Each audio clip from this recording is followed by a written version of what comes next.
Buenas tardes a todos y todas. Mi nombre es Natalia Ramírez y soy profesora de planta de la Universidad de los Andes y directora del Semillero de Investigación, Trabajo y Derecho. Para mí es un gran placer contar con este panel de lujo para tener una discusión tan importante como urgente en el contexto actual y que girará en torno a la cuestión de cuáles serían los elementos básicos para tener en cuenta en un posible pacto social por el empleo. Antes de comenzar, quisiera agradecer a María Paula Lapeira, que nos ha ayudado con toda la logística del evento, y también especialmente a María Antonia Moreno, estudiante de Derecho y Ciencia Política, que es la monitora del área laboral, que me ha ayudado con la organización y que nos va a ayudar a recoger las preguntas de los participantes. Por supuesto, un agradecimiento especial para los panelistas por hacer un tiempo y aceptar esta invitación. Para mí es un placer contar con ustedes en la tarde de hoy. Paso a presentarles a los panelistas. Cecilia López todavía no nos acompaña, pero se unirá a nosotros en unos minutos.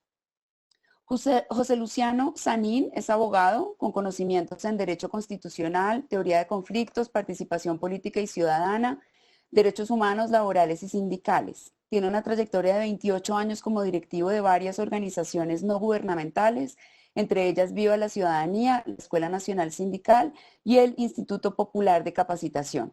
Desde enero del 2018 es director de la corporación Viva la Ciudadanía. Además, ha ejercido como profesor universitario de cátedra en los últimos 25 años, entre otras universidades, en la Universidad de los Andes recientemente. Fabio Arias es ingeniero químico de la Universidad Nacional, expresidente nacional del sindicato del SENA Sindenesa, representante de los trabajadores por la CUT en la Comisión Nacional de Concertación y en la Conferencia Internacional de la Organización Internacional del Trabajo. Es miembro del Consejo Directivo Nacional del SENA y hoy es fiscal nacional de la CUT y además comentarista en programas de opinión. Rosemary Quintero tiene un MBA en Administración de Empresas e Innovación, es especialista en Gerencia de Recursos Humanos y licenciada en Ciencias de la Educación. Desde el 2014 ejerce la presidencia nacional de ACOPI. Cuenta con más de 30 años de experiencia en proyectos de productividad e impulsando iniciativas para el desarrollo de las MIPYMES colombianas. Cecilia López, que como les digo se reunirá con nosotros en unos minutos, es economista de los Andes y actualmente presidenta del CISOE. Fue senadora de la República entre el periodo 2006-2010, embajadora de Países Bajos, ministra de Medio Ambiente, Agricultura, directora de Planeación Nacional y ha sido columnista de medios como Portafolio, El Tiempo, El Heraldo y también comentarista en programas de opinión. Les cuento un poco cuál va a ser el formato del panel. Iniciaremos el webinar con 3 preguntas que los panelistas tendrán 5, máximo 6 minutos de tiempo para contestar. Yo cuando se esté dando el tiempo les voy a mostrar estas tarjeticas para que no se asusten y la idea es que con ellas se guíen para, digamos, cerrar su argumento. La razón por la que limito el tiempo en esta primera parte es para permitir que los asistentes también participen con sus preguntas. Con eso y con un amplio agradecimiento a quienes nos acompañan como asistentes en la tarde de hoy, empezamos con la primera pregunta. Entonces, la primera pregunta tiene que ver con las oportunidades para un pacto social. El año pasado, lo habrán visto ustedes en medios de comunicación, discutimos brevemente una posible reforma laboral que habilitara, entre otros cambios, los contratos de trabajo por horas. Esa propuesta fue discutida solo por un tiempo y puesta en el congelador por el gobierno. Sin embargo, a causa de la crisis del coronavirus, algunos columnistas han hecho propuestas para flexibilizar la contratación laboral en Colombia, reducir los salarios de los trabajadores y eliminar pagos como la prima, además de eliminar o suspender las convenciones colectivas de trabajo. Ese camino de la flexibilización es un camino que hemos venido recorriendo desde 1990 y por supuesto a quienes están comprometidos con la idea de libertad de mercado todavía les parece que nos hace falta mucha más flexibilización. Sin embargo, estas reformas pues no han sido eficaces hasta ahora en términos de creación de empleo. Hace pocos días el Consejo Nacional Gremial le presentó una propuesta al Ministerio de Trabajo que renueva, entre otras, la propuesta del trabajo y aporte a seguridad social por horas trabajadas. A esto, algunos le han llamado una modernización laboral, pero visto desde otra perspectiva, ponernos en la onda de una contratación más civil que laboral y más parecida a lo que teníamos a finales del siglo XIX y principios del siglo XX. Digamos si a eso se puede llamar modernización. En los países que han adoptado la contratación por horas como Inglaterra, por ejemplo, la creación de empleo a través de esas reformas ha sido muy reducida y en cambio se han deteriorado las condiciones de empleo para los trabajadores desde la perspectiva de los trabajadores, así lo encontró un estudio de la Universidad de Oxford de hace pocos años. De acuerdo con los últimos datos del DANE, en Colombia ya perdieron el empleo 1.5 millones de personas y 1.8 millones de personas entraron a una inactividad voluntaria simplemente por la dificultad de encontrar un empleo. Entonces, esto es indudable, digamos, este panorama hace que sea indudable que es un juego en el que en algún sentido todos tenemos que poner. La pregunta es ¿cómo? Vuelvo a la primera pregunta. ¿Qué posibilidades u oportunidades ven ustedes para lograr un pacto social para la recuperación y protección de los empleos? Por ejemplo, cómo podemos articular los intereses de los sectores formal e informal. ¿Quién quiere comenzar? Luciano, ¿querrías comenzar? Bueno, claro que sí, vamos a empezar. Yo creo que, muchas gracias por la invitación, profesora Natalia y a los participantes. Esta conversación sobre un pacto social para el empleo tiene, digamos, mucha vigencia, mucha actualidad, y lo comentábamos antes de empezar el panel, porque pues, han empezado a ocurrir eventos inéditos en nuestro contexto político. El hecho de que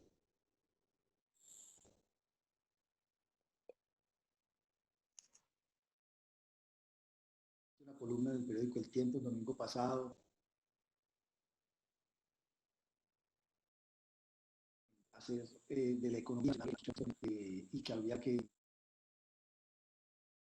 hay que decir que es la, digamos, desde el lado empresarial se está pensando en que se puede conversar de políticas públicas desde otro enfoque, ¿cierto? No el enfoque de la esta oportunidad política y a esa necesidad que es obvia y natural, incluso ineludible. Se necesita un pacto de construir la economía, lo acaba de decir la CEPAL. La CEPAL acaba de decir que va a haber una afectación económica gravísima, que va a haber una recesión, una reducción del 6% en la economía latinoamericana, que es la crisis más grande y más extendida y de más impacto de toda la historia en América Latina, y que por tanto lo que hay que idearse es otra política, es decir, no se pueden mantener las mismas recetas, y trae, digamos, una serie de recomendaciones muy importantes. Entonces yo creo, la CEPAL lo está diciendo, que hay una necesidad, los empresarios ya empezaron a decirlo, los sindicatos, ahorita Fabio lo dirá, también están planteando, pero lo que se necesita, y es ahí donde quiero poner, es que hay que ver que la propuesta que ha puesto el Comité Intergremial, ese es el gran obstáculo, porque esa no puede ser la base de un pacto social por el empleo.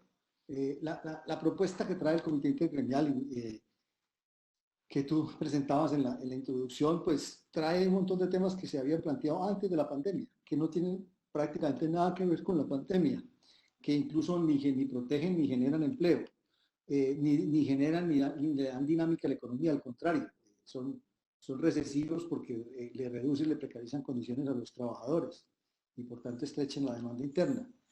Incluso algunas medidas que se ven obvias o naturales, por ejemplo, como la flexibilidad horaria, podría tener otras fórmulas, ¿cierto? Que sea negociada, que sea trabajada por sectores, etcétera. Es decir, aquí, digamos, la fórmula que traen es una fórmula muy plana y poco creativa, y yo creo que pedir medidas generales para actos desiguales no está bien.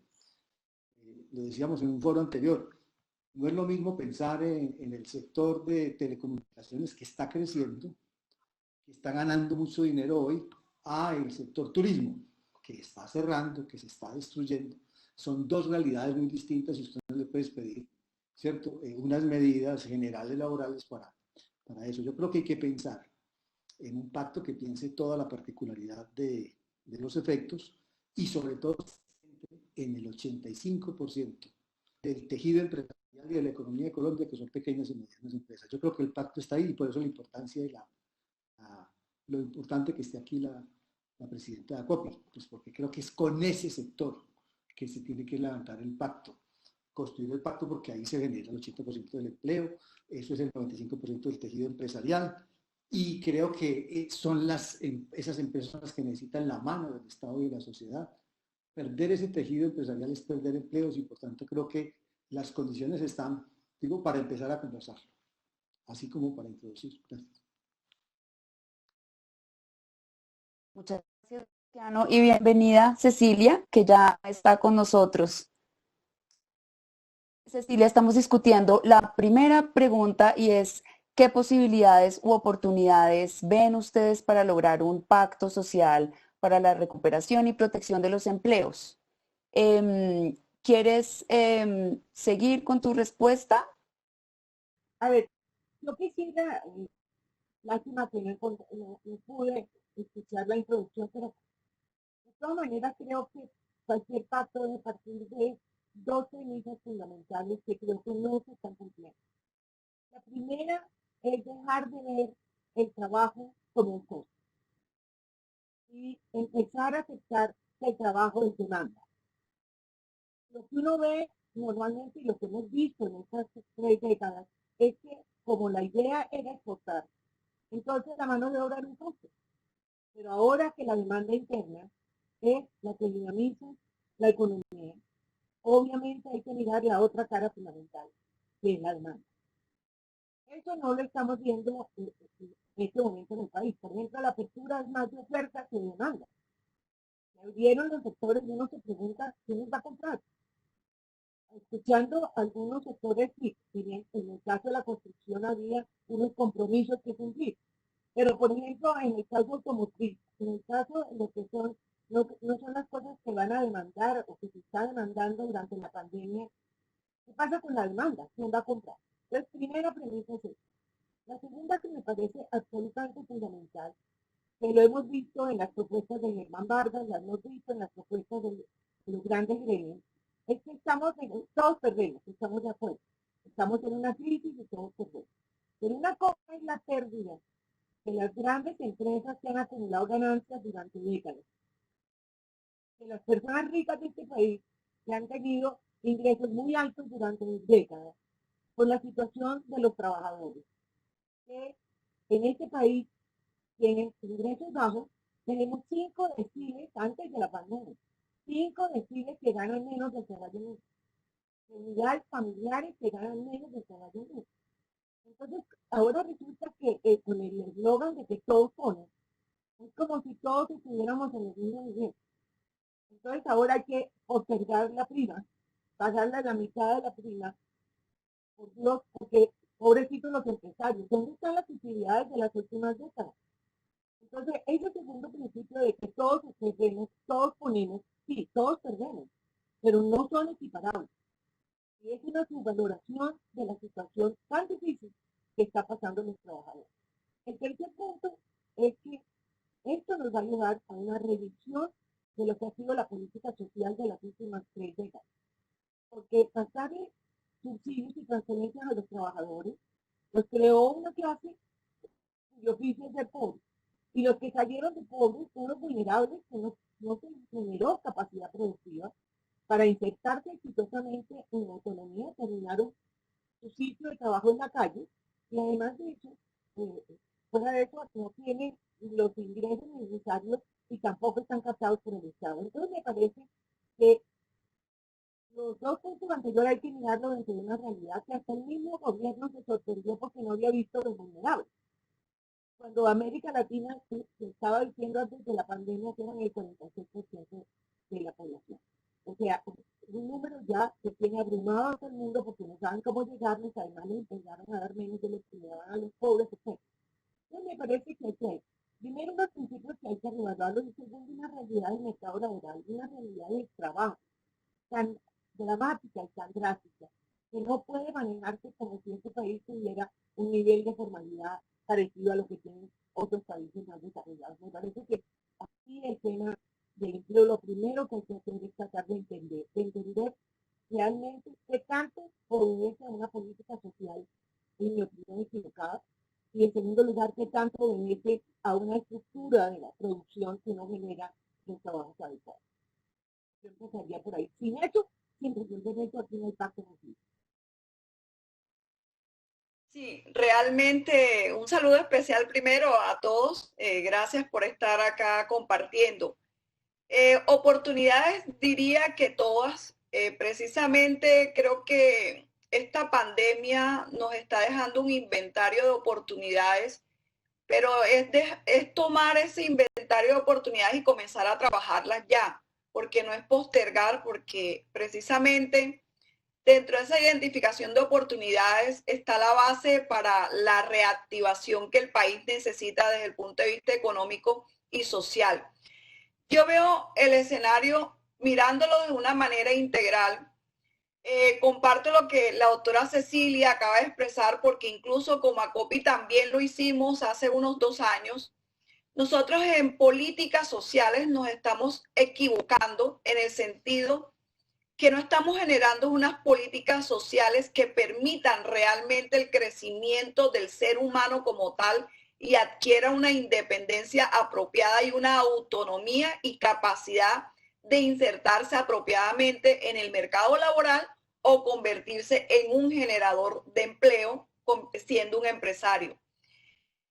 Es tanto el sistema que no tiene unas condiciones de crecimiento social que prácticamente eso se ha convertido en el estilo de vida de muchos, pero de muchos que de una u otra manera afectan también la estructura formal que existe en el país de empleo.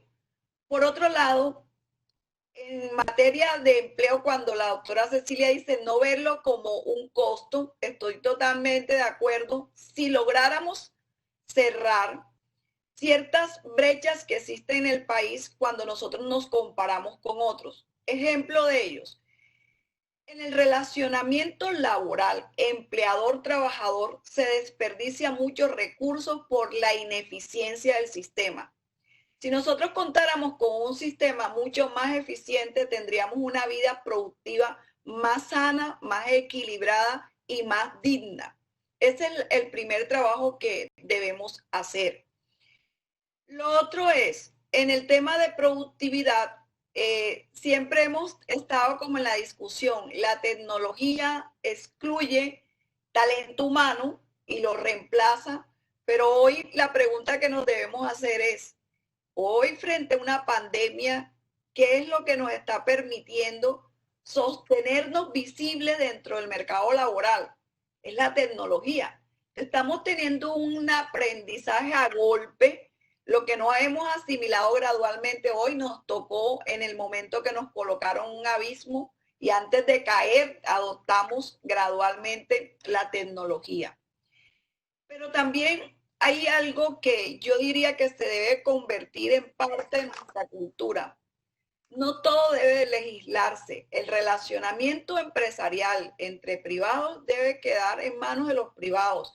Y nosotros estamos acostumbrados que necesitamos una legislación para cada tema, cuando debemos tener relacionamientos más directos, concertaciones más directas entre empleador y trabajador y todos ver un mismo meta común para aportar y crecer conjuntamente.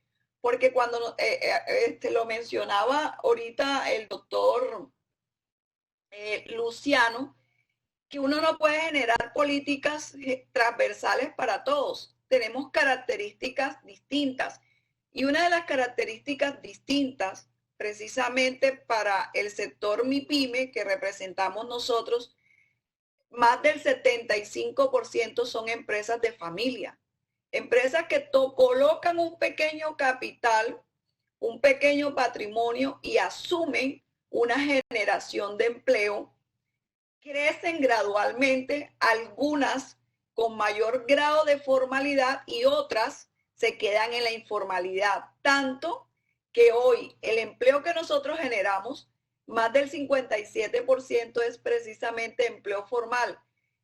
Lo acaba de decir en un evento ayer también la OCDE, la doctora Gabriela, y no solamente eso, nos comparamos con Europa y la diferencia es grande, pero si lo llevamos a países latinoamericanos, el promedio de países latinoamericanos informalidad está en un 30% y nosotros estamos por encima del 57%. Entonces, para terminar el mensaje es, si es así, el nivel de informalidad, tanto laboral como empresarial, esto hoy, en estos momentos de crisis, no se puede convertir en un factor excluyente para que esas personas lleguen o tengan el derecho también a los apoyos que hoy desde el gobierno se están definiendo para superar o de una u otra manera oxigenarnos en una situación como la que estamos viviendo.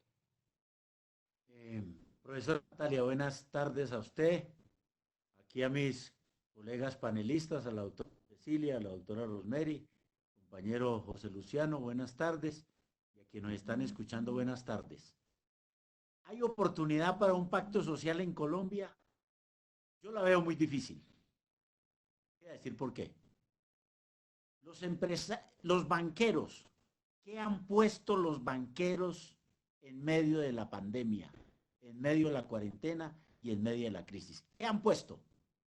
No han hecho sino recibir gabelas, garantías, liquidez de parte del Estado. ¿Y qué han puesto? Nada. Inclusive ahora van a reclamar para sus trabajadores el subsidio de la nómina, porque ellos pueden anunciar de que han perdido el 20% de sus ingresos entre el año pasado y este. Revisen las cifras y verá. Están hablando de que solamente se ganaron en los 3 primeros meses 700 mil millones de pesos, cuando el año pasado ya se habían ganado 1.500.000. Entonces van a reclamar eso. ¿Eso tiene sentido? ¿En qué momento ellos se han puesto a pensar realmente qué le van a aportar aquí a la pandemia? Y por el contrario, están expidiendo una reforma laboral. Entonces, una agresión a los trabajadores. Entonces, reciben los beneficios, siguen recibiendo ganancias, pero adicionalmente piden que a los trabajadores les quiten. ¿Puede uno pensar que en ese Consejo Gremial Nacional puedan haber sectores, que yo sé que los hay, pero están en minoría, para verdaderamente desatender a todos estos banqueros? No, yo no creo. Yo no veo la oportunidad. Si me lo dicen desde el punto de vista de la situación económica, social, laboral y política del país, habrían oportunidades. Pero si nos ponemos a pensar, ¿sí?, en la insaciable voracidad de los banqueros y de las grandes corporaciones nacionales y extranjeras, no van a permitir ninguna posibilidad de acuerdo. Pero ahora voy a decir con quién sí puede haber acuerdos. La pequeña y mediana empresa, doctora Rosemary, es decir, las MIPYMES. Nosotros, en la Comisión de Concertación y en las declaraciones que ha hecho la Central Unitaria de Trabajadores, hemos reclamado una y otra vez que el Estado, en esta oportunidad, para mantener el tejido empresarial, ya no estamos hablando de los trabajadores, pero somos beneficiosos inmediatamente de esa decisión, pagaran la nómina de todas esas empresas. La decisión llegó tardía, llegó ya cuando los microempresarios, que son los más necesitados, todos están quebrados y habían cerrado sus empresas. ¿Qué le podemos decir a los pequeños restaurantes o a todos esos pequeños sectores de servicios de carácter personal? Están quebrados. La decisión del gobierno es tardía, pero la hemos reclamado. Es insuficiente. 350.000 pesos por cada trabajador no es nada. Uno se compara con otros países y uno dice, ole, qué vergüenza. Aquí este gobierno no quiere gastar un solo peso, especialmente los más débiles y los más desprotegidos. Y bueno, y totalmente desproporcionada. ¿Por qué le van a dar plata al sistema financiero por sus empleados? ¿Por qué le van a dar plata a los señores del éxito, que también pueden demostrar que se les cayeron las ventas en un 20%? Entonces yo digo, con ellos, con las MIPYMES, podríamos hacer un acuerdo. El doctor Bruce Master, de manera inusitada, ha dicho que hay que apoyar ahora la producción nacional. 30 años llevamos nosotros desde la Central Unitaria de Trabajadores reclamando la inconveniente que era para el país los tratados de libre comercio. Bienvenido, doctor Bruce Master, para que ahora la revisemos. Eso me parece excepcional y eso está muy bien. pareciese entonces que va a haber posiblemente un acuerdo. Pero mire que el acuerdo va a ser es con los sectores que tienen relación directa con la producción, ¿sí? Con la producción nacional, no con la producción extranjera, ni con el capital financiero, que la voracidad para ello es insaciable. Con ellos podría hacerse una cuestión.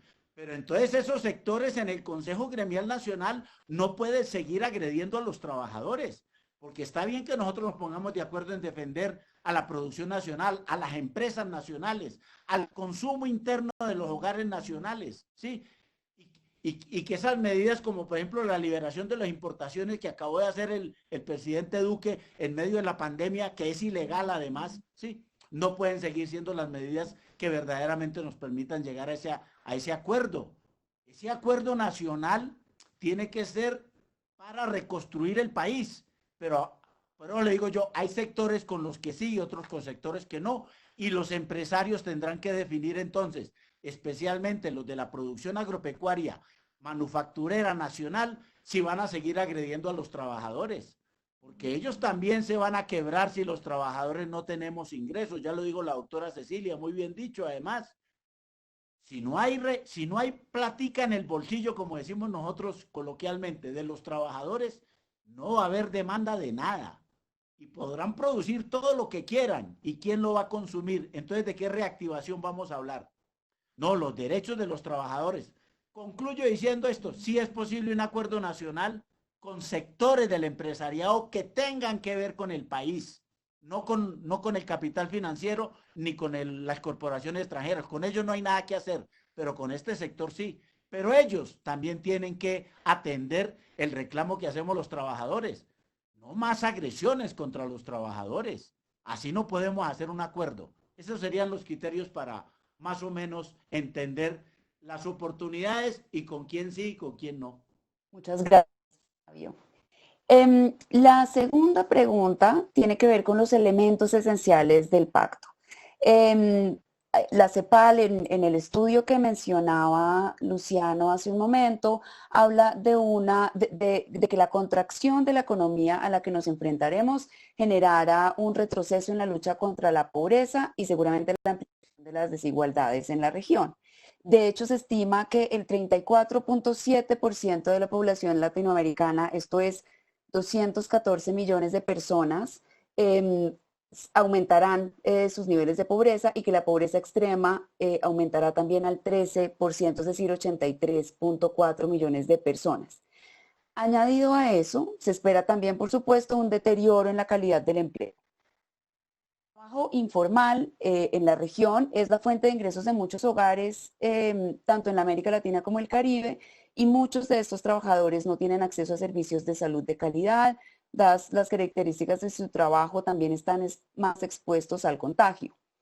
Asimismo, sus ingresos son generalmente bajos, por lo que cuentan con una capacidad de ahorro limitada para hacer frente a periodos prolongados de inactividad.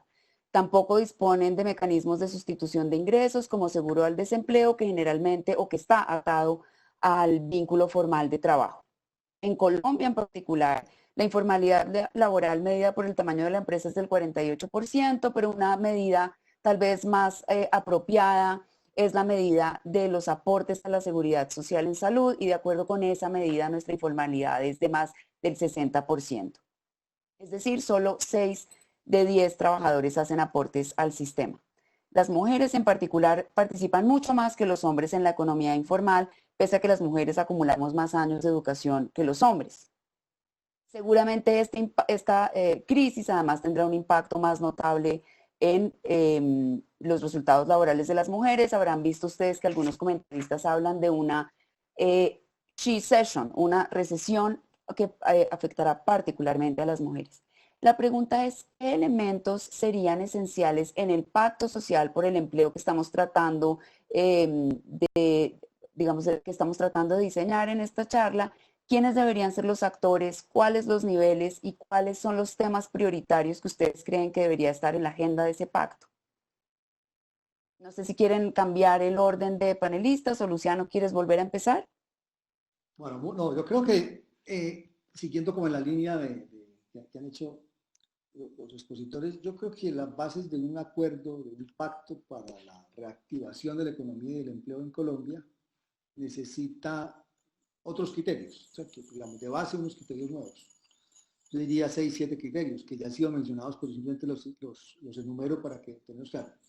Está claro que tiene que ser más nacional. Las cadenas internacionales, todo esto está fracturado, tiene grandes dificultades, tiene que haber un eje de reactivación en la economía nacional, la producción nacional. Tiene que ser más productivo, es decir, tiene que ser solo un eje de los sectores que generan y que agregan valor. Tiene que ser verde, ¿cierto? Una economía más verde, tiene que ser una economía más centrada en el cuidado de las personas, tiene que ser una economía en ese sentido con condiciones de trabajo decente. Digamos, ahí puede haber unos criterios de lo que podría ser un impacto. Un acuerdo para eso. Es decir, sobre esas líneas, esos enfoques se puede haber un acuerdo. Pero, digamos, ese acuerdo yo no creo que sea para medidas generales, sino yo creo que hay que entender muy bien, digamos, los impactos desiguales que tiene esta pandemia en el mundo del trabajo. Yo por lo menos hablo de 6 impactos. Y para cada uno tendríamos que pensar ejes del acuerdo. O sea, digamos, ¿qué son los temas del acuerdo? Un acuerdo sobre el empleo. Miren, el primer acuerdo tiene que ser qué vamos a hacer con todos esos trabajos que hoy son vitales para el cuidado de las personas. Los trabajadores de la salud, los trabajadores domiciliarios, los trabajadores del cuidado del servicio doméstico, ¿sí? Que son vitales. Es decir, si algo se pone de primero en la sociedad, es el trabajo del cuidado, todos los trabajos del cuidado. Esos trabajos son mal remunerados, precarizados, no reconocidos. Tenemos que hacer un pacto para darle mayor valor y mejor lugar a ese trabajo, ¿cierto? Es clarísimo que el personal de salud, el personal de los domiciliarios, hoy el domiciliario es el que nos conecta con la comida, con los servicios, y ese personaje no tiene derechos laborales en Colombia. Entonces necesitamos un pacto ahí, de trabajo decente en los trabajos del cuidado. Lo segundo, el trabajo en casa y el teletrabajo. Una porción muy importante de nosotros, esta burocracia universitaria y estatal y otra empresarial, que puede ser, yo no sé, Cecilia sabe más, 2 millones, 3 millones de personas, vamos a teletrabajar y a trabajar en la casa ahora y por un tiempito, incluso nos vamos a ir quedando ahí. Se necesita hacer un pacto sobre eso. ¿Cómo lo vamos a hacer? ¿Con qué garantías? ¿Cómo se protege a los trabajadores y trabajadoras en el trabajo en casa y en el teletrabajo? Eso no es la ley que tenemos, no es el proyecto de decreto del ministerio. Ahí hay que hacer una gran discusión, como lo hicieron en Alemania, como lo han hecho en otras partes. 3. La flexibilización horaria. Estoy de acuerdo, es necesaria. Si vamos a hacer distanciamiento social, tenemos que hacer turnos para ocupar el espacio público. O sea, eso no hay otra. Las ciudades y la producción tendrá que expandirse en el tiempo, pero eso no necesariamente tiene que volverse en precariedad para la gente. Eso se puede hacer pactos de flexibilidad con reducción de jornada de trabajo y sin disminución de ingresos, como se hace en muchos países, ¿cierto? Pero igual no es igual para todos los sectores. No es lo mismo para el sector servicios, el sector comercio, el sector turismo, que para otros sectores. Entonces, esos pactos de flexibilidad se pueden hacer, afectar a los trabajadores, incluso mejorándole la vida a los trabajadores, con reducción de jornada y no reducción de ingresos. Incluso con participación del Estado para subsidiar los extremos de esa flexibilidad. Yo creo que ahí se puede hacer un pacto importante. Uno cuarto tiene que ver con lo que es lo más crítico, que es con lo que las pérdidas de empleo de más larga duración y más difíciles de recuperar. Es decir, aquí va a haber unas pérdidas que son temporales, son largas. Esas largas, que van a ser de meses o de años, insisto, el pequeño hotel, ¿sí?, que tenía 20 trabajadores, recuperar esos empleos es muy costoso. Se va a demorar porque no se van a abrir esos hoteles, no se van a usar esos hoteles por mucho tiempo. Se necesita un pacto para que el Estado entre a subsidiar a esos trabajadores, a mantener algunos activos y a poner a otros en nuevos sectores productivos, porque tú no puedes dejar a un sector completamente desprotegido, tienes que meterle un apoyo. Y lo otro es otro pacto para lo que yo llamo las condiciones de precarización temporal o pérdidas temporales de empleo, ¿sí? ¿Cómo hacemos para que la gente, ustedes saben, a mí me encantó la manera en que Cecilia lo presentó, no es lo mismo cuando tú has acumulado riqueza toda la vida, tener 2, 3 meses sin ingresos no es problema, gástate esos ahorros, Pero el que no tiene ahorro, no tiene de dónde. Y se tiene que endeudar. Y el endeudamiento de 2 o 3 meses de vida, eso es un lastre que te queda años. ¿Cómo hacemos para recuperarle a la gente esa pérdida de patrimonio, esa pérdida de ahorro que esta pandemia le ha generado? ¿Sí? Ese es otro pacto, porque tenemos que darle una recuperación a esos empleos que se precarizaron temporalmente, Y sexto, que es obvio que debería ser primero, y se pone de primero después de lo del cuidado, es la salud laboral. Si hay algo que se pone crítico, importante, de primer orden, es que tenemos que, ese sistema de salud laboral que tenemos en Colombia, hay que replantearlo. Yo le he pedido al niño Dios en los últimos 20 años que me regale una ARL, porque eso es un gran negocio. Me entregan plata y no tengo que gastar. ¿Sí? No me la ha dado todavía el niño Dios la ARL, pero necesitamos crear un sistema que realmente le asegure la salud de los trabajadores en tiempos de pandemia. Digamos, ahí voy poniendo como los temas o los ejes de lo que sea un pacto, que no es una cosa general como quiere un sector del comité intergremial. Trabajo por horas, flexibilización y todo a lo general. No, veamos los impactos específicos y veamos qué se necesita.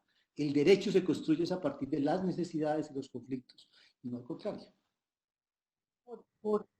Para entender ese criterio, yo empezaría, para empezar a definirlo, empezaría por decir que el trabajo es la interacción entre la política económica y la política social. Por consiguiente, cuando la política social está subordinada a la política económica, ahí empezó el desastre del mercado de trabajo. Y eso no lo hemos logrado superar nunca, ni en el modelo anterior, ni en este modelo. La política social es la hermanita menor de la política económica, y eso no puede ser. Entonces, como el mercado es el mercado de trabajo, el trabajo es el resultado de la interacción de las dos, ¿qué hay que hacer en cada caso? Primero, una cosa positiva que nos está pasando es que esta crisis en Colombia tiene un elemento adicional que se llama el petróleo, que es una bendición, porque el petróleo se cayó. Y eso va a implicar que Colombia va a tener que hacer una transformación productiva. Eso que se puso de moda hace 20 años y que se archivó, pues en este momento hay que hacer una transformación productiva. ¿Eso qué quiere decir? Que tenemos que mirar esos sectores que no pudimos desarrollar por los daños que nos causó el habernos comprometido primero en vivir de bonanzas, bonanzas de café, bonanzas de petróleo, etcétera, nunca con una base productiva. Pero además, eso nos perjudicó terriblemente el desarrollo de otros sectores. ¿Cuál es el sector que en este momento necesariamente va a salir? El sector agropecuario. Es ahí donde nosotros tenemos un potencial. Nosotros tenemos el agua, tenemos una de las poblaciones campesinas, esto para el ministro de Agricultura que no entiende el giro de qué pasa en el sector rural. Nosotros tenemos una de las poblaciones campesinas más grandes, si no la más grande de América Latina, que vive mucho, es por lo menos 5 millones en el siglo XVII, XVI. Tenemos el agua, mal manejada, pero tenemos agua. Y tenemos una tierra que está concentrada, pero que habría que desconcentrar. Entonces, ahí viene un cambio estructural. ¿Y qué pasa con, no solamente es un tema del sector agropecuario, es el tema de la agroindustria, es el tema de la producción industrial de alimentos procesados. Ahí hay una ventaja, nos la reconoció la FAO, somos uno de los 7 países del mundo que pueden responder al crecimiento de la demanda una vez salgamos de esta pandemia, que viene de los países, de todos los países donde está creciendo la tasa. Eso por el lado del mercado de trabajo. Ahí esta transformación productiva nos va a llevar necesariamente a sectores más intensivos en la medida. Pero por otro lado, necesitamos que la política social se entienda como la que forma esa mano de obra, como la que define esa educación y esa salud que la mencionaba Luciano. Claro, esa salud no puede ser, esas políticas de privatización de la salud nos han deteriorado, no nos han permitido esa mano de obra que necesitamos realmente de buena calidad. Entonces, por un lado necesitamos esta transformación productiva que nos genere más demanda de trabajo y por otro lado una política social que nos ofrezca una mano de obra que responda a ese necesidad. Segundo, el tema de la economía del cuidado. El único sector que no ha parado en este momento, el único que no solamente no ha parado, sino que se ha dinamizado ese cuidado, lo que se llama la economía del cuidado. Que afortunadamente ya no son ni las labores domésticas, ni la salud, nada de eso, es la economía del cuidado. Y Luciano se refería a la economía del cuidado remunerado.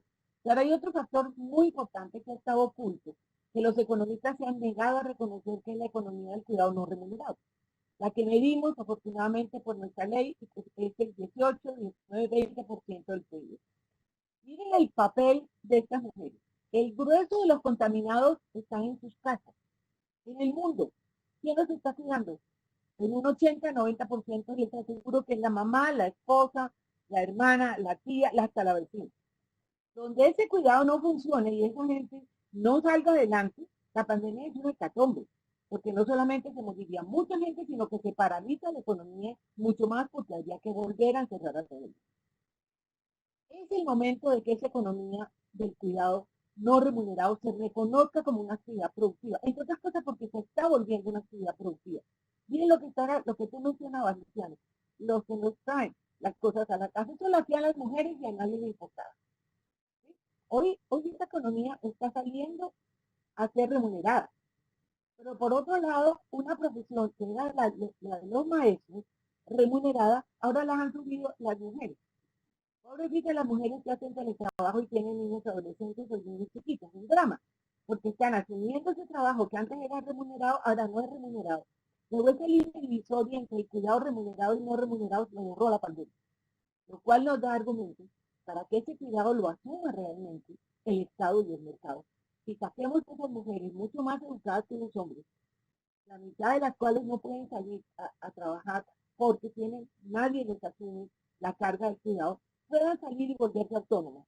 Pero al mismo tiempo, si el Estado y el mercado asumen el cuidado, eso genera empleo de hombres y mujeres, espero, genera salarios, genera ingresos. Ahí hay un nuevo sector, y esa es mi pelea.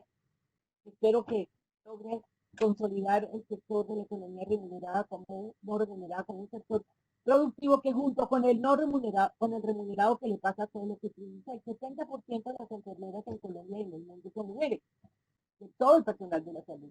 Les pagan pésimo y además les llaman cuidadoras. Es como cuando le llaman a una cuidadora, son trabajadores del cuidado, que debe cumplirse la ley laboral. Entonces me parece que si uno logra mirar esos elementos, ya va teniendo un criterio. Es decir, es imposible armar un trabajo distinto con un sistema productivo como el que tenemos, con una política social que no consolida la mano de obra que se necesita, con una economía del cuidado que, eso sí, se borró esa línea que los economistas han tenido, y eso entre las mujeres cuidadoras y los hombres proveedores se borró, y eso puede ser un sector de mucha importancia. Pero aquí falta un elemento más. Aquí falta el elemento de la desigualdad. Es decir, miren, la desigualdad le está pasando una cuenta de cobro a estas sociedades del mundo, pero sobre todo las latinoamericanas, un costo que no se lo soñó jamás. El costo ha sido infinito. No saben qué hacer con los pobres, con los vulnerables, con los trabajadores mal pagados, con esa clase media sin ingresos que se está descolgando de una manera impresionante. No saben qué hacer. Y además la desigualdad no solamente genera todo este problema, sino que genera una falta de solidaridad, un afán de este sector empresarial y de los sectores más ricos de quedarse en esa posición, de no tener ese mínimo de solidaridad. Miren las explotaciones que hemos identificado de trabajadores y trabajadoras, las hemos visto en los barrios elegantes, que encierran a la portera, el otro que encierra al celador. O sea, una sociedad tan desigual no tiene esa clase media amplia que impide que esta desigualdad se genere. Entonces, yo creo que en este instante es muy macro, mirar la macroeconomía, mirar la política social y mirar el tema de la desigualdad. Puede que eso todavía suene muy teórico, pero de ahí nacen unos principios fundamentales que este país está lejos de tener, no solamente este país, sino América Latina. Pero es el momento en que yo creo que nos va a tocar replantear el modelo, así se preguntan todos los que tienen el poder. Entre otras cosas, Natalia, hay un techo de cristal para las mujeres económicas. Lo discutíamos con las mujeres de la facultad de economía. Aquí, aquí el diálogo, el debate lo están dando los neoliberales y los hombres. Aquí se necesita que las mujeres economistas entren a jugar un papel porque nosotros tenemos una visión mucho más amplia, solidaria y probablemente más progresistas que muchos de los que han acaparado el debate. Y nos tienen marginados. Nos toca a los codatos. Aquí no ha habido la primera mujer ministra de Hacienda. Miren la diferencia entre Perú y Colombia. La ministra de Hacienda de Perú, esa mujer es la que ha hecho mucho antes de que aquí hicieran algo, ya tenía compromisos. Independientemente de si la salud la han manejado bien o mal, sí le han asignado mucho más recursos que nosotros. Aquí no ha habido una mujer gerente en el Banco de la República. Aquí no ha habido una mujer rectora de la Universidad de los Andes. Aquí no ha habido una mujer directora de desarrollo. O sea, aquí este núcleo de neoliberales han acaparado esto y aquí le toca, como a mí, llamar al director de desarrollo y decir, a mí me invitan porque me invitan, porque yo de política social sí sé, y entonces ya me invitan a punta de miedo.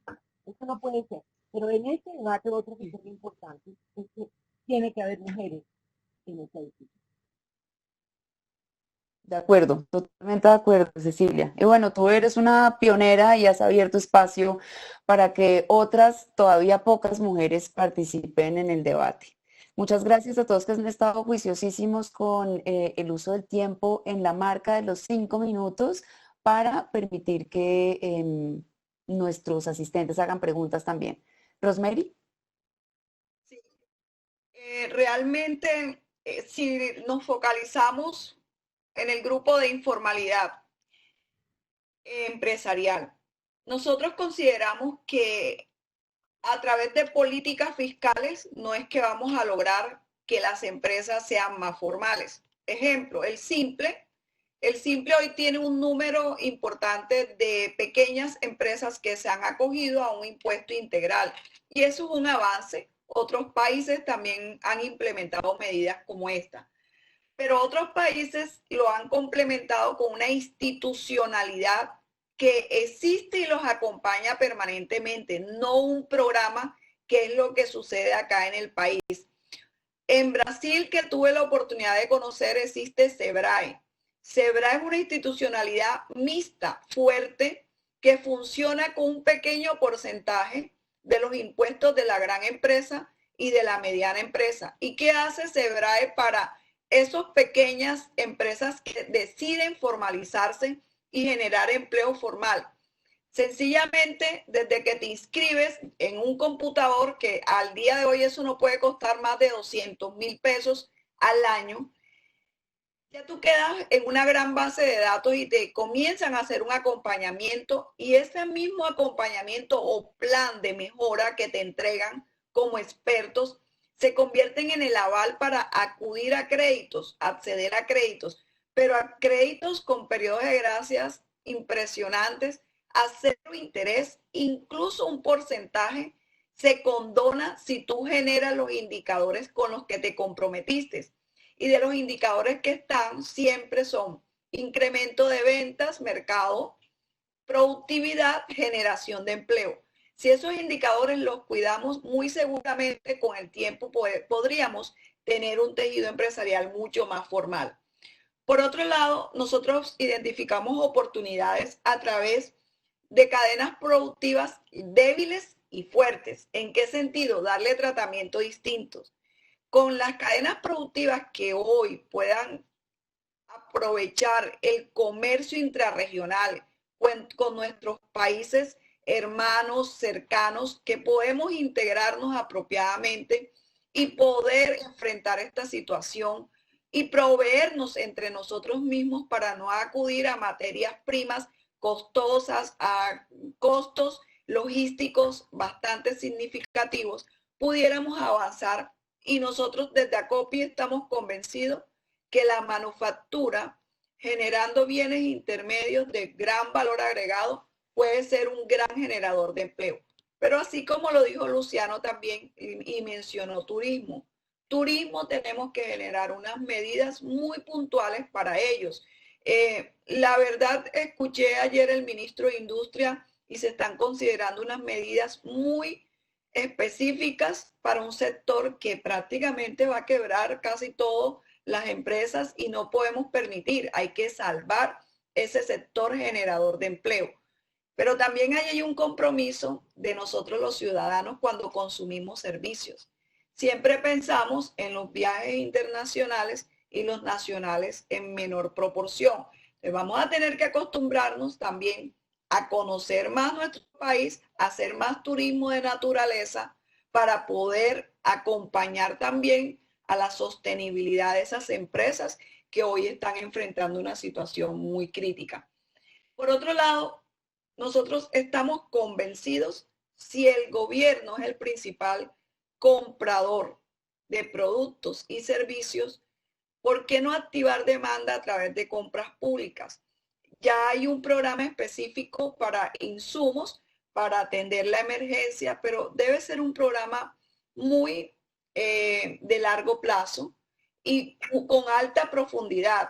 En otros países hemos encontrado que se determina un porcentaje específico de compras públicas para exclusivas para el segmento MIPYME. El promedio está entre un 30 y un 40% de las compras públicas se les entrega a la micro y pequeña y mediana empresa para que su mercado crezca apropiadamente.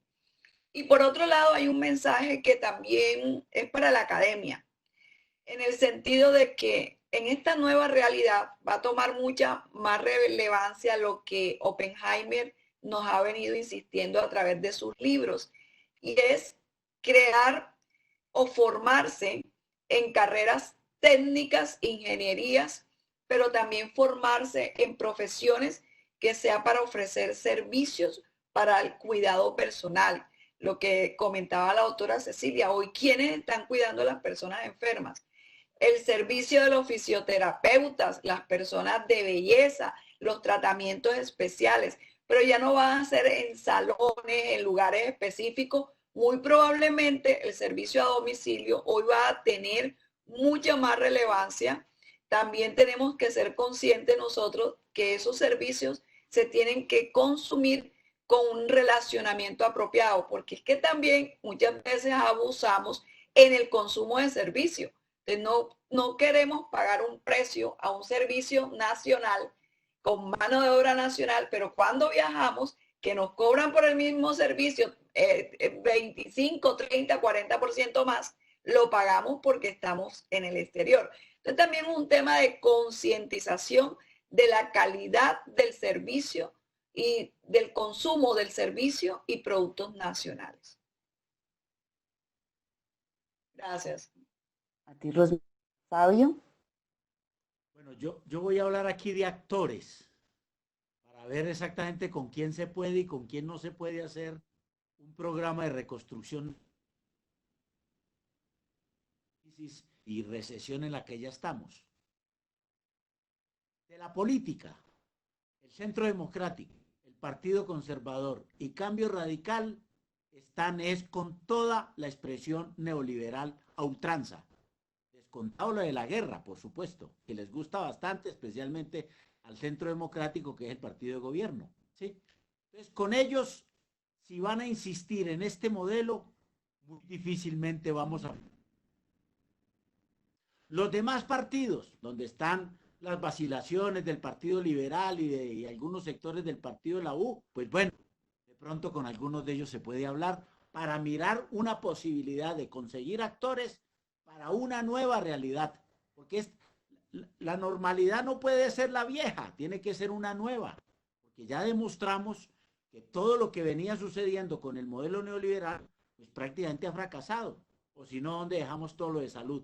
Inclusive la cuarentena, que yo la llamaría una huelga general en el mundo, eso fue lo que fue, sí, demostró evidentemente que sin trabajadores no hay producción, sin trabajadores no hay nada, son los generadores de la riqueza.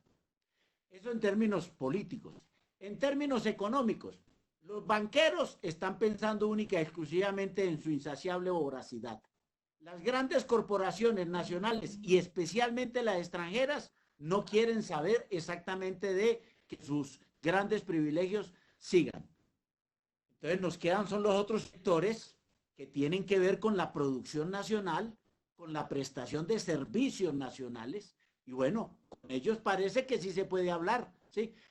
No se atiene a las declaraciones que está dando un máster ahora, dice, esa pita a ver hasta dónde podemos llegar. Con la doctora Rosemary hemos coincidido exactamente que el tejido empresarial de las MIPYMES hay que cuidarlo, hay que protegerlo, y por eso nos hemos puesto de acuerdo en reclamarle al Estado que pague las nóminas en este periodo, inclusive que pague la prima si tienen dificultades, porque no nos la pueden quitar. Además no nos la pueden quitar, primero porque segundo, es una situación especial para la actividad económica, que si se la quitan, se desmorona también cualquier posibilidad de reactivación. Y en términos de los gremios empresariales, pues con la Sobancaria no hay nada que hacer. Con la SAC sí. Deberían ser mucho más proactivos a buscar exactamente acuerdos para defender la producción nacional. Falta la declaración de la SAC para decir que hay que revisar los acuerdos de libre comercio. Falta una declaración de la SAT donde diga estamos en contra de del decreto legislativo que expidió el gobierno de Duque en medio de la pandemia para liberalizar toda la importación de alimentos con cero aranceles. Falta esa declaración para uno decir, bueno, ahí hay un filón que se puede estudiar, ¿sí? Está obviamente FENALCO, que ya lo dijo, el doctor Cabal primero pidió que nos quitaran todos los derechos y después dijo, ole, me estoy pegando un tiro en un pie, qué pendejada. Yo lo que tengo que reclamar es que esos derechos de los trabajadores se mantengan, porque entonces, ¿quién me va a comprar? El próximo 9 de junio hay un día sin IVA. ¿Quién va a comprar si no hay plática en el bolsillo? Nadie. Entonces, ahí hay un filón que se puede explorar. Ya dije lo de ACOPI, ¿sí? Esos sectores gremiales pues deberían repensar seriamente, como ya lo empieza a repensar la Andy a través del doctor Burman Master, de que hay que revisar esos tratados de libre comercio. Y está obviamente los otros sectores sociales, los campesinos que están en esta política, porque ellos hacen parte, ellos son los que han sido los que han sufrido toda esta discusión exactamente de haber acabado con la producción agropecuaria en el país. Ya mucho la gente lo ha dicho. Hace 30 años importábamos 400,000 kilogramos de alimentos, hoy son 14 toneladas. 14,000 toneladas de alimentos que deberíamos producir nosotros. Ya lo dijo la doctora Cecilia, tenemos agua, tenemos tierra, tenemos de todo. Lo que pasa es que está muy mal utilizada. La de los grandes terratenientes y latifundistas, que son la esencia del poder mafioso y paramilitar que existe en Colombia, hay que derogarlo, hay que cambiarlo. El Centro Democrático, que es quien lo mantiene, debe ser exactamente una fuerza política y social, debe ser, digámoslo de alguna manera, vencida en sana lid por las fuerzas democráticas y progresistas que están reclamando que eso debe estar sucediendo en el país. Entonces, hay actores, pero los actores tienen que cambiar exactamente toda su forma de haber visto las cosas. La pandemia nos enseñó que lo que venía fracasado, vamos a seguir repitiendo las mismas fórmulas ya fracasadas. Ese viejo recetario neoliberal va a seguir siendo lo que anima a todos estos sectores sociales, políticos y gremiales. No, tenemos una buena oportunidad, una excelente oportunidad, pero los actores, sí, es imposible que tengamos unanimidad, eso también es cierto, pero hay sectores que evidentemente pueden darle una mano al país, una mano a la nación y una mano a la población, que verdaderamente las cosas no puedan continuar como hasta ahora son. Ya la doctora Cecilia lo dijo, la desigualdad es inadmisible hoy en Colombia a los niveles que está, y con lo que está pasando a unos niveles insoportables. Entonces es la oportunidad exactamente con estos actores que sí se puede darle otro rumbo al país, porque hay otro rumbo.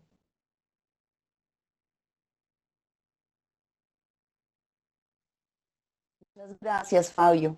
Bueno, pues creo que todos estamos de acuerdo en que es el momento de la creatividad. Incluso hoy me sorprendí leyendo una columna de Juan Carlos Echeverry hablando de cómo deberíamos volvernos un poco más keynesianos y empezarnos a olvidar solo temporalmente de Adam Smith, lo que, digamos, creo que muestra una gran oportunidad de cambio. Y esa es la tercera pregunta. Va orientada a qué ejemplos podrían en el mundo inspirar este pacto social. Colombia, digamos, ha tomado pasos conservadores y para algunos, incluso para algunos de estos analistas casados con la libertad de mercado, tacaños, digamos, reducidos, de muy poco monto, que tienen una poca posibilidad de incidir y de controlar la crisis. Y comparativamente con otros países de la región, el gobierno colombiano ha destinado montos muy inferiores, por ejemplo, viendo lo que han hecho países como Perú, Chile y Argentina. El gobierno también ha intentado incentivar el teletrabajo, pero en un país como Colombia, el 40% de la población no cuenta con acceso a Internet y una proporción muy reducida de los trabajos puede migrar al trabajo a través de estas plataformas tecnológicas. La pregunta entonces es, ¿qué ideas que estén funcionando, que se hayan implementado en el mundo, creen que podríamos tomar como ejemplo para nuestro pacto? Luciano. Bueno, el tema es que como esto apenas está empezando, ¿cierto? Que todavía no tenemos todas las dimensiones, no tenemos todavía esa nueva realidad. Todavía es muy provisional lo que podemos ver, pero yo creo que se pueden tomar elementos, siguiendo la misma línea que Cecilia propuso, que me parece que esclarece mucho, es esta. Yo creo que la base de un acuerdo y un pacto para la reconstrucción económica y el empleo en una sociedad como la colombiana tiene que trabajar en tres, cuatro carriles y tomar experiencias. Mire, el primero, que me parece fundamental, hoy se dio un paso histórico en eso, es el tema del aseguramiento de los ingresos para la gente que en esta pandemia la está llevando muy mal. En un país con 9 millones de cuentas propias, con 5 millones de trabajadores también informales que dependen de su propio trabajo. Eso se llama renta básica de emergencia. La propusieron los 54 senadores, ya lo han hecho varios países, lo acaba de hacer España, incluso lo hizo el Senado de Brasil, el presidente, lo han hecho muchos países. Esa es la base sobre la cual no dejamos caer a la gente. A mí me gusta mucho la frase que se dice en España, para que nadie se quede atrás. Es decir, esta recuperación hay que hacerla recogiendo toda la sociedad, no dejar a nadie atrás. Poner una red para que no caigan más de lo que ha caído la sociedad en términos de desigualdad. Entonces, digamos, esa es una política, que es una política de ingresos, el aseguramiento de los ingresos para la gente. Eso sirve para la gente, eso tiene muchísimas cosas, sería todo un tema. El segundo riel de esto es ese pacto por el empleo que hablaba yo ahorita de esos 6 temas, y pueden haber más, que es las medidas específicas que hay que hacer para proteger el empleo a los trabajadores, ¿sí? a los trabajadores del cuidado, los trabajadores que perdieron el empleo, los trabajadores que fueron precarizados, la flexibilización, todo lo que le ahorita. Y lo el riel de eso tiene que ver con que nosotros tenemos que colocarle a la economía otra papel del Estado, ¿cierto? Un replanteamiento, Cecilia lo ha dicho, del papel del Estado, es decir, el Estado aquí, ahí sí como tú decías también, Natalia, tiene que ser más keynesiano, tiene que invertir, poner recursos, por muchas vías lo puede hacer con reservas internacionales, con el préstamo, ponerlo porque no hay otra forma de hacerlo, ¿cierto? Y eso implica que este país viva una reforma tributaria progresista. Yo creo que esas 3 cosas, esos 3 filones, el de los ingresos, el del empleo y la reforma tributaria estructural, redistributiva, ayudaría a que aquí empecemos a pensar en otra forma. ¿Qué fue el mejor ejemplo, que está lejos en la historia, pero que fue el mejor ejemplo político de un pacto? Fue la reconstrucción europea. El país hizo un pacto político con empresarios, Estado y sindicatos, y ese pacto político llevó que en 10, 15 años esas sociedades no solamente salieran de la destrucción total que había generado la Segunda Guerra Mundial, sino que incluso lograran niveles de modernización y de productividad que hoy los tienen en el primer mundo. Digamos, ese ejemplo, que fue un pacto político y social muy profundo, que dio lugar al Estado Social Democrático de Derecho económica y a un papel del Estado distinto, creo que hay que retomarlo, no digamos en el sentido de copiarlo, pero sí inspirarse en eso. Es decir, eso fue posible y estos pactos son posibles cuando la humanidad se ve en el extremo de desaparecer. La guerra lo llevó a ese planteamiento esta pandemia nos tiene que llevar a ese planteamiento. Ya, retomo la idea final de Luciano, ¿no? Todos los grandes cambios han surgido de crisis. Y en eso hay ejemplos de otros países, por ejemplo, el pacto de la Moncloa en España. Lo que hicieron los noruegos, que sí, uno dice que son los noruegos. Los noruegos estaban en una crisis absolutamente terrible y se reunieron y resolvieron no volver a ser pobres. Y hoy con un modelo. Es otra gente, otra civilización, pero las crisis, cuando salió el New Deal, después de la Segunda Guerra Mundial, o sea, las crisis son digamos, el escenario fértil para la reforma. A mí lo que me preocupa es que con esta desigualdad, la gente que está tomando las decisiones no está viviendo la misma crisis que está viviendo la gente que está sacando los trapos rojos. Eso me parece que eso nos desune. O sea, no sé, Pablo, si tú estás de acuerdo, y no es medio. Nos desune el hecho de que también por la desigualdad estamos viviendo la crisis de otra manera. ¿Sí? Pero yo sí creo que esta es una oportunidad. ¿Qué sale? Yo escribí un artículo para el tiempo que me lo colgaron, pero me parece que es un ejercicio interesante. ¿Qué se ha perdido ya por fortuna en la crisis? Se perdió la idea del Estado de Derecho. Aquí quedó claro que el mercado no va a resolver los problemas. Y ahí tenemos al mercado pidiéndole cacao al gobierno y pidiéndole al Estado que los ayude. Entonces, la primera cosa que Luciano lo mencionó es la recuperación del rol del Estado que estaba absolutamente diluido durante las últimas 3 décadas.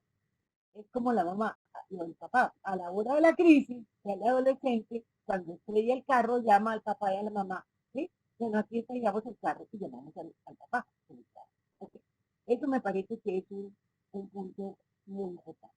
Segundo, yo también creo que en vista de la crisis de seguridad social, es que acabamos de sacar un libro con el Banco de la República de un seminario internacional que hizo el FUSEO con el banco y trajimos a 4 expertos internacionales y todos los de Colombia y por petición de la gerencia del banco hicimos el libro y apenas lo sacamos el libro respondieron en el Banco de la República porque les da miedo que el gobierno se sienta afectado. Hay 300 libros guardados, yo tengo 40 guardados en mi oficina y el banco tiene 260 que no ha distribuido porque el señor Santiago Montenegro dijo que uno de los autores del libro dijo que eso era ir en contra del gobierno cuando ahí están todas las posiciones. Pero lo que queda claro es que la situación de la seguridad social en Colombia es caótica. Estamos mucho más parecidos a Honduras y a Guatemala que a Chile o a Argentina. O sea, y la única manera de abordar esta crisis no es como está pretendiendo el gobierno, que es darle a los pobres y olvidarse que ustedes, los jóvenes, no pueden construir una pensión. Y ustedes van a ingresar a muchos de esos viejos que hoy les van a dar 4 pesos para calmar. Es un sustituto de eso, sinceramente, es la renta básica.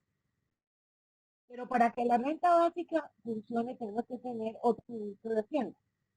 Porque Carrasquilla, que es el único tipo realmente inteligente del equipo de gobierno, porque los demás son muchos, son bastante penosos. Carrasquilla es muy inteligente, pero tiene una virtud que todo el mundo odia, pero que yo la valoro. Y es que dice la verdad. Por ejemplo, digo, sí, renta básica perfecta, pero no es la crisis. Y para que haya renta básica, digo, primero todo el empleo tiene que estar formalizado. Si todo el empleo está formalizado, todo el mundo se gana un salario mínimo, luego no necesita una renta básica. ¿Qué? O sea, eso no, por eso te digo que es bueno leerlo porque sí dice lo que piensa. Entonces, yo sí creo que la renta básica sería una manera de sustituir las carencias de una reforma pensional que la veo muy compleja con este gobierno y con estos sectores como lo de los fondos privados y Carlos Sarmiento, todo eso que Fabio ha escrito sin nombre propio y que yo le pongo nombre.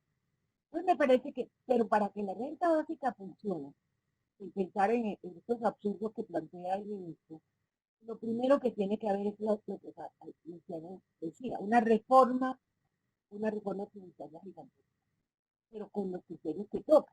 O sea, por eso yo creo que el único que puede pagar los costos de lo que está pasando es el Estado y por fin Carrasquilla se dio cuenta que le toca tarde, le va a salir más caro. Eso mismo hace 2 meses hubiera funcionado. Ahora le va a salir mucho más caro y va a ser mucho menos operante porque la gente se empobreció. Pero necesitas todos vamos a tener que pagar ese enfrentamiento. Mira, aquí la deuda ya no va a ser el 60, se puede llegar al 70% del PIB, y a todos nos va a tocar pagar. Pero para que haya una renta básica no podemos tener un peso de impuestos sobre PIB, de impuestos nacionales del 13%. Y menos cuando somos miembros de la OECD, donde los impuestos son el 35% del PIB. Entonces, ahí se necesita una cosa muy fundamental.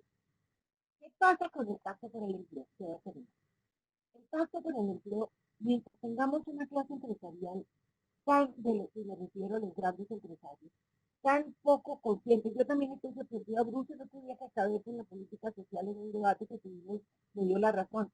No sé qué le está pasando a Bruce, pero bueno, ojalá. Entonces me parece que eso sería absolutamente fundamental. Para poder tener un pacto con el empleo necesitamos unos empresarios mucho más solidarios. Con esos elementos yo creo que podríamos empezar a hablar de esos pasos que se están dando de alguna manera. Bueno, realmente yo parto de hacer un análisis. Primero, nosotros tenemos que mantener el equilibrio entre lo social y lo económico, porque muchas veces nos hemos puesto a discutir que hay que proteger más lo uno o lo otro, porque hay una real interdependencia entre los dos. Por otro lado, modelos a nivel mundial existen de caminos o rutas para la reactivación. Incluso allá hay muchos documentos. La OCDE tiene alrededor de 85 documentos escritos y colgados en su página. El problema está en las limitaciones de recursos de cada país, pero también en la capacidad de poder proyectar intervenciones o instrumentos apropiados para la crisis que se den en el momento necesario, donde sirvan para minimizar el impacto negativo. Ejemplo, el subsidio a la nómina. ¿Cuánto tiempo llevamos hablando de subsidio a la nómina? Y apenas hace unos cuantos días es que se está solicitando el recurso para salvar empleo, cuando ya deterioramos mucho empleo, que cuánto nos va a costar recuperar ese empleo en una etapa como la que vivimos. Por otro lado, ya hay incluso documentos que dan orientaciones en cuáles deben ser los enfoques para la reactivación como tal. Y partimos del hecho que debemos tener una gran focalización en cadenas productivas y sectores, en los más afectados y los menos afectados, para tomar decisiones muy específicas a sus condiciones.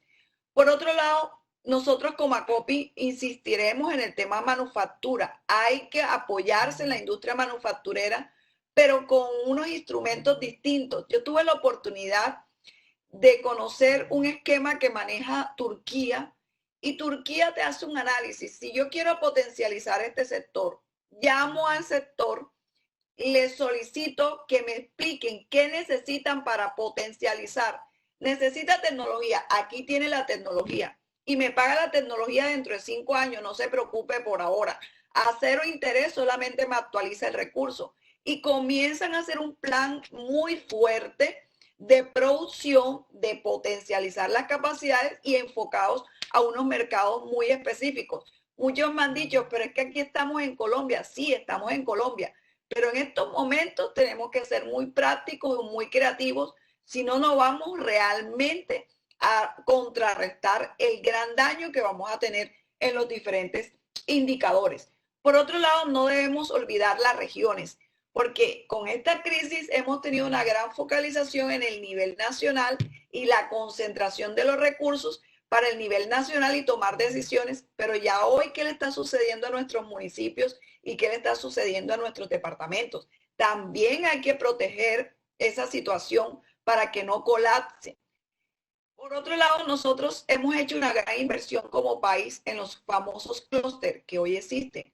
Ya hay unos grupos que de una u otra manera han trabajado gobierno corporativo, ya son empresarios que se conocen, que tienen un grado de confianza. Hombre, utilicemos los clústeres para dinamizar ciertos sectores donde nosotros ya hemos identificado grandes oportunidades, ya sea para el mercado nacional o hacer comercio intrarregional.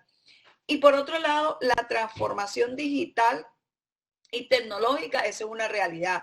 hay que hacer inversiones muy fuertes. Ya nosotros estamos pasando a una etapa de apertura que todavía no es total. Se está considerando que ahora a partir del 1 de junio otros sectores comienzan también su labor. Independientemente de la fecha en que se autorice la apertura real de las empresas es más lenta. Es más, aquí hace un rato me estaban contestando unos empresarios, no están haciendo turnos aún. ¿Por qué?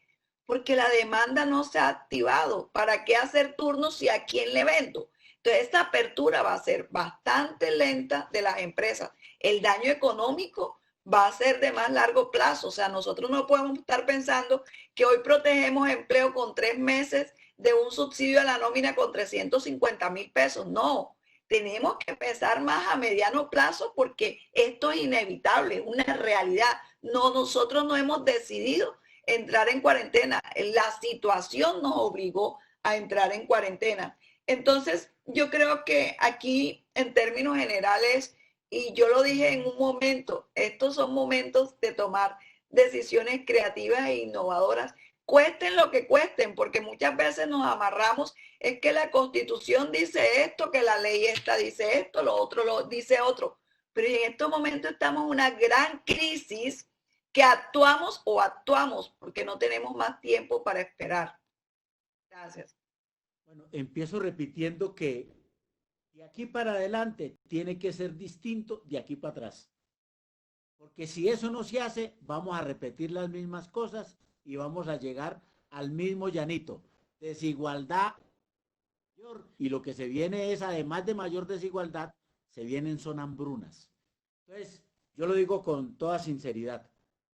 Aquí podemos inventarnos y nos tenemos que inventar un programa de reconstrucción nacional, porque los estragos del neoliberalismo y de la pandemia nos obligan a hacer cosas rápidas, inmediatas, que verdaderamente son correctas. ¿Sí?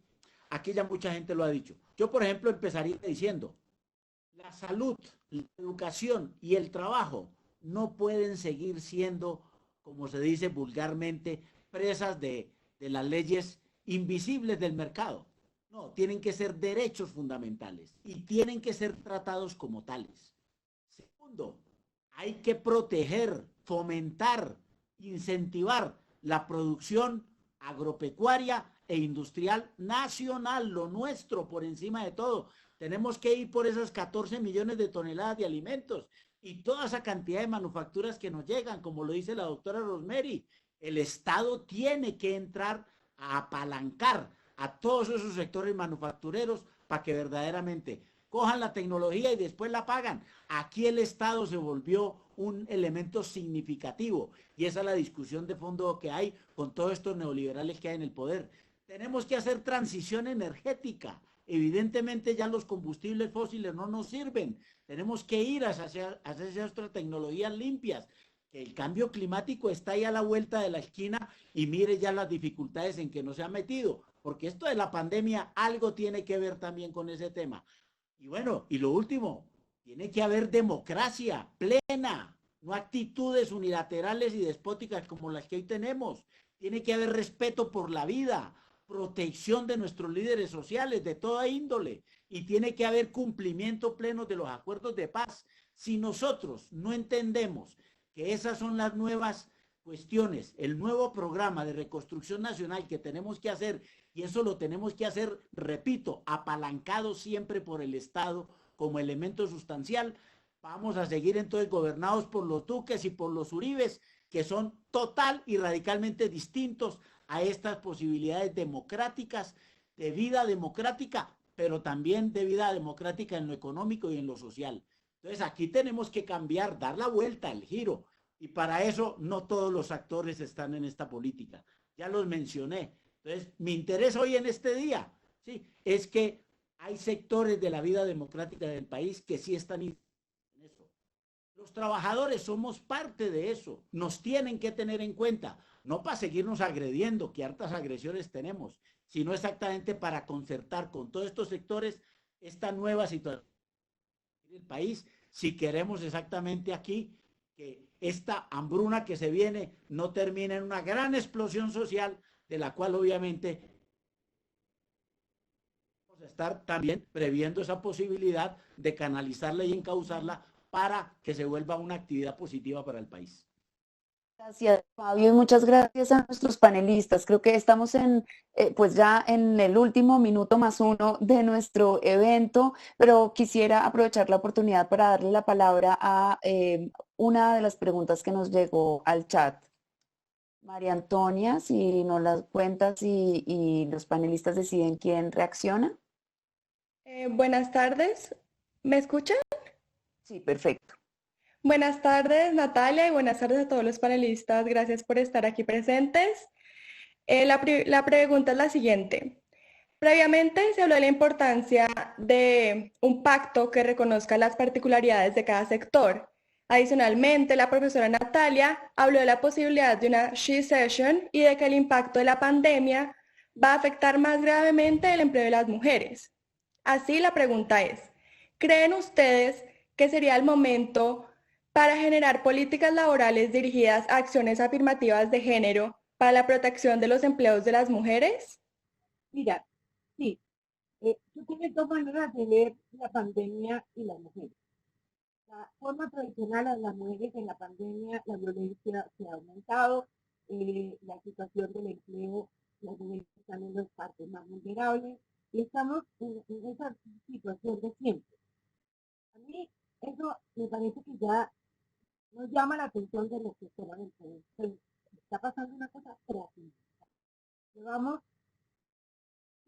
un siglo luchando, casi un siglo luchando, porque se acabe esta división que le ha hecho tanto daño a la mujer, de que la mujer es la cuidadora del hombre de poder. Y esta es la gran oportunidad para que el cuidado se vuelva el sector más dinámico. Mira, Landry hizo hace poco unas declaraciones, y no creo que sea feminista, diciendo, por fin el cuidado es la gran prioridad.